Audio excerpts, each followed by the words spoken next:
is going on here? People cannot drive over here. They cannot drive in the Midwest. I'm sorry. We cannot drive. We may be the center of the Black Lives Matter movement right now, but if there's one thing people cannot do here, it is drive.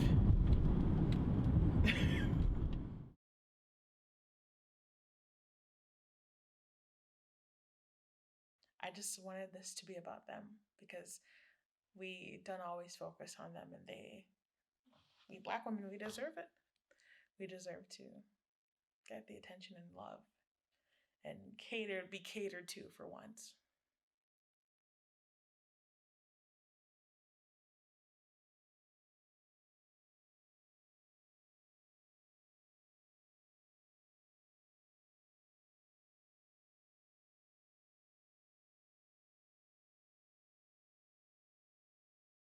Life as a Black woman in Minneapolis was interesting. I actually grew up in a southern suburb of Minneapolis, which was also predominantly white. It's Minnesota. But the high school I went to, I believe, was a minority majority high school. There was a lot of diversity in the school. There's a lot of things there were a lot of racial dynamics at play that I didn't realize until I grew older that was the case. I lived in a cul-de-sac, and there was 2 white families, 2 Asian families, a Latino family, and our family, which is a Black family. And we called it our own little world because we got a little bit of everybody, you know. The rules of the cul-de-sac, I learned very quickly, did not apply to the outside world. Things were definitely not the same.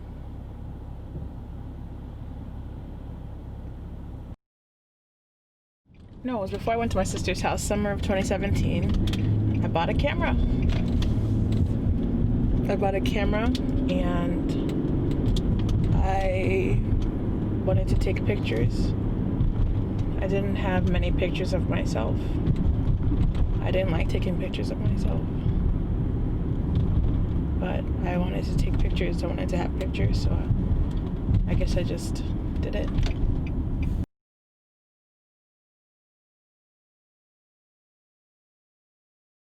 I was in my room on Twitter, and I was scrolling through Twitter, and I saw his name trending, and I remember seeing, another Black man has been murdered by the police. And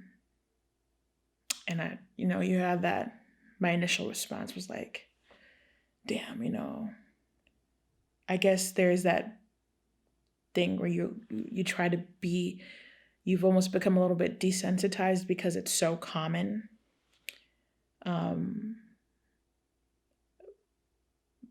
And that, I guess that's also a place of coming from a place of protecting yourself, where you don't want to invest too much energy because you know that, as a Black person seeing this, how draining and how traumatic it can be.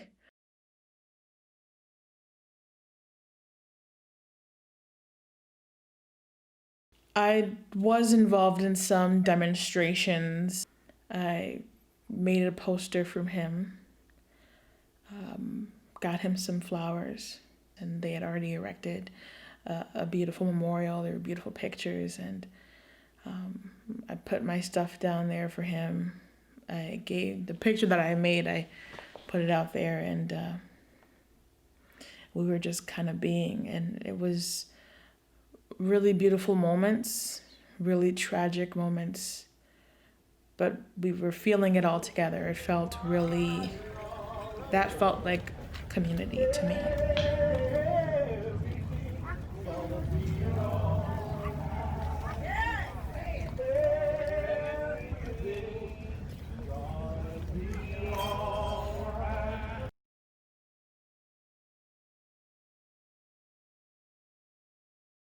Black women are oftentimes the faceless leaders of these situations, of these responses.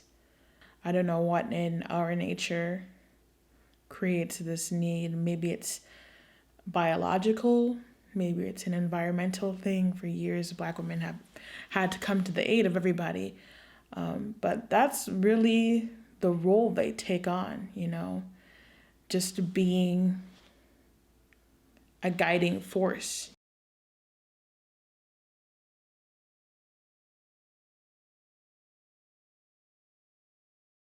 I think about Oluwatoyin Salu, I believe is how you say her name, rest her soul, who was fighting for equality, who was protesting in Florida, and her life was cut short. And that was a tragedy within a tragedy that made clear to me that Black women are not protected.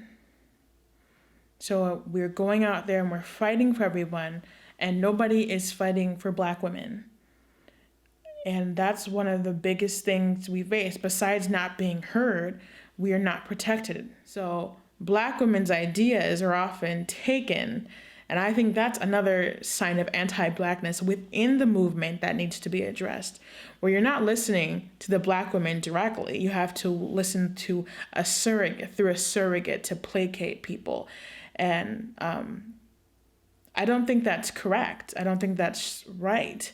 That that there are people out there who have to listen to these messages from Black women that came from Black women, from the minds of Black women, and have them transform in a way that's palatable for other people to digest and consume. I don't think that's the way it should be. I think that when Black women speak, that Black women should be heard, and that their ideas that came from them should be said by them and should be listened to at that point, not from someone else. I did and used makeup for theater in high school, but never really on my own. I would watch my sisters do their makeup, mascara, eyeliner, lots of eyeliner, maybe lip liner. Makeup has become a great vehicle for my creativity, a great way to relieve stress, express myself, be anybody but me for even a little bit. I love myself, I do, but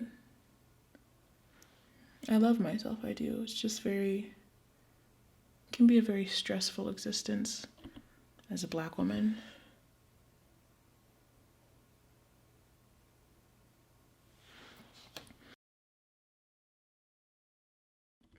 For whatever kind of solo shoot I'm about to do, portrait, I really want to make myself look like I've kind of drowning, or that I'm kind of breaking water. So I really want to look like I'm breaking the plane of water. So I'm gonna look really glazed, and it's gonna be a really dramatic moment, but I think it's gonna be fun.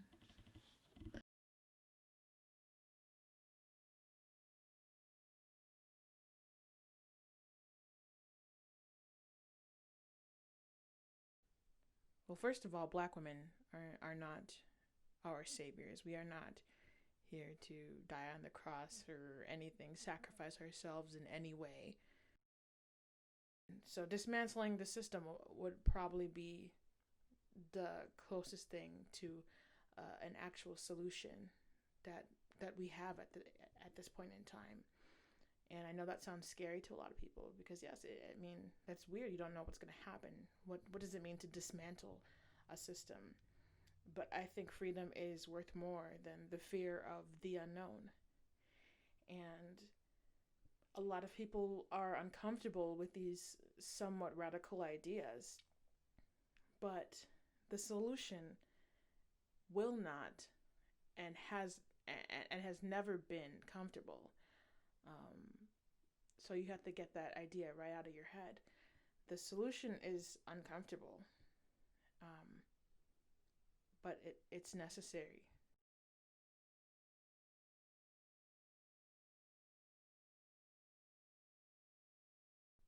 To all the other Blackbirds out there, you are everything and you are loved.